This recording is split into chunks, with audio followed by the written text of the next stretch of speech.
What's up sa inyo mga kamangki? For today's video, magpapalit tayo ng bagong gulong dito sa may ARMC Motorcycle Shop. Yan, prinis ko na para makita nyo. Tapos pumasok na ako dito sa loob. Wow, ang daming spare parts. Kumaway pa si tropa oh. Ikot-ikot na ako dito. Baka makakabudol na naman ako ng bagong parts dito mga tropa. Yan, ayos. Wala na putpudan eh. Extra max minimum. Ngayon, mawaran. Lolohin mo yan!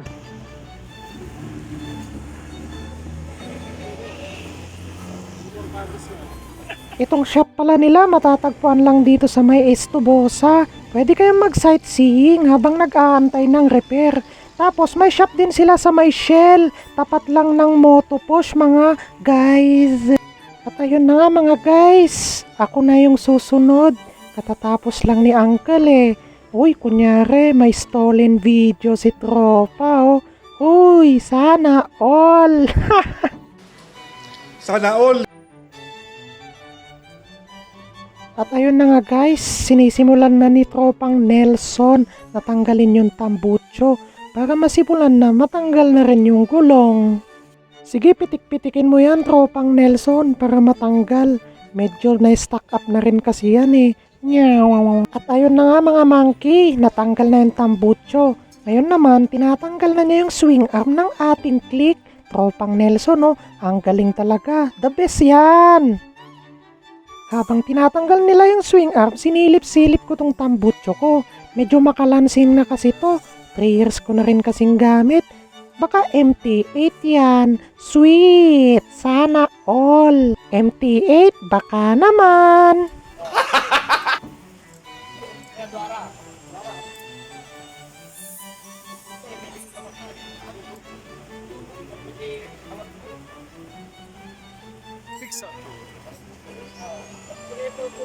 So ayun mga kamangki, tinatanggal na yung gulong sa may mugs. Buti na lang meron silang tire changer dito. Sana all talaga.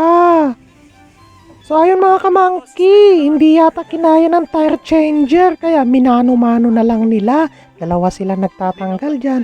Ang maganda dito mga kamangki, talagang iniingatan nila yung mugs mo. No to gas-gas tayo dito. Kaya ARMC lang sa Kalam, the best.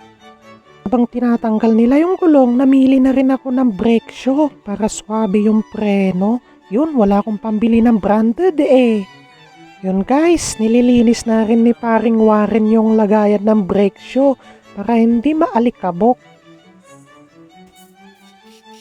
Ito ang nagustuhan ko sa shop na to. Bukod na sa maganda yung serbisyo, mababait talaga yung mga mekaniko dito. Mga approachable kaya hindi ka mahihiyang magtatanong.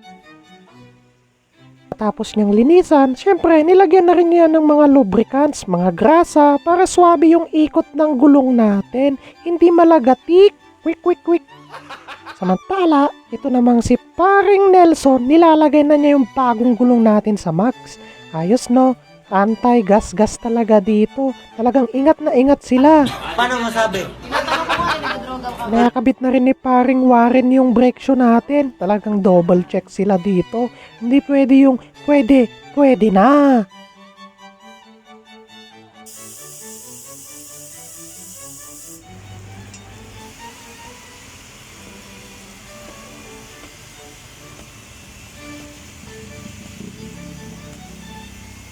Yun guys, 100/80 by 14 pa lang nilagay kong size. Lagi kong gamit tong ganitong size. Maganda kasi sa bangkingan, lalo na kung maxis. Talagang makapit, walang mintis.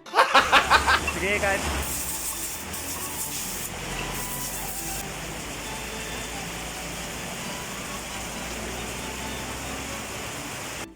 Yun guys, nililiha niya rin para maganda yung kapit ng brake shoe sa may hub.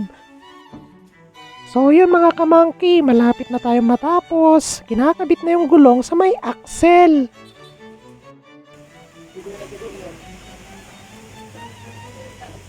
Yan, nakakalit na guys. Sa sobrang lakas ng ulan, kailangan nilang ilipat yung motor kasi nababasa na talaga sila. Pati ako, basa na nga ako dyan eh. Buti na lang lagi akong may dalang kapote. Wala kasi, laging umuulan dito sa Benguet. Konting kembot na lang mga tropa, patapos na tayo dito. Kinakabit na pala ni tropang Nelson yung swing arm. Tapos, malapit na rin niyang ikabit yung tambucho. Yan na nga, sinasabi ko pa lang, ginagawa na niya. Ganyan siya kabilis. Tapos na guys. Bago na naman yung gulong.